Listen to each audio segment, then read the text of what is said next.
जब वह पाप नष्ट हो जाते हैं। यदि आपने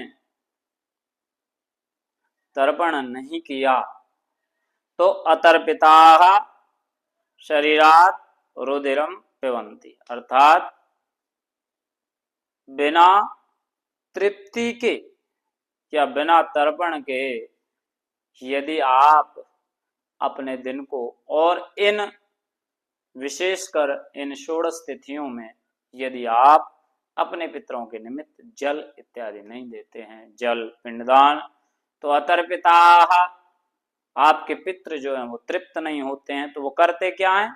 शरीरात् रुधिरम पिबन्ति, शरीर में से रुधिर का पान करते हैं। इसलिए सभी सनातनियों से, महानुभावों से ये प्रार्थना है कि आप सभी इस पितृपक्ष में विशेषकर सभी तर्पण नित्य करें। और ऐसी एक मान्यता चली हुई है कि जो सबसे बड़ा पुत्र है वो ही कर सकता है यदि पिता ना हो तो ऐसा नहीं है। अपने पितरों का तो बड़ा करे, लेकिन दिव्य मनुष्य आदि तर्पण है, ऋषियों का तर्पण है, भीष्म आदि तर्पण है, उसको आप कर सकते हैं नित्य प्रति।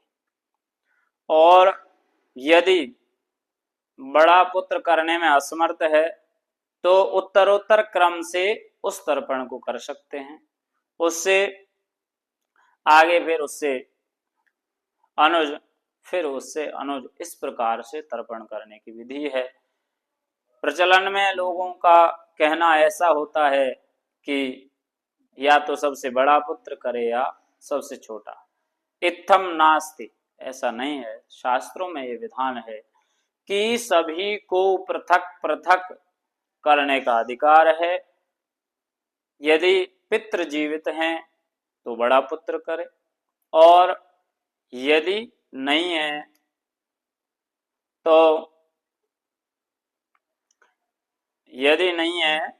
तो फिर भिन्न भिन्न करके कर सकते हैं।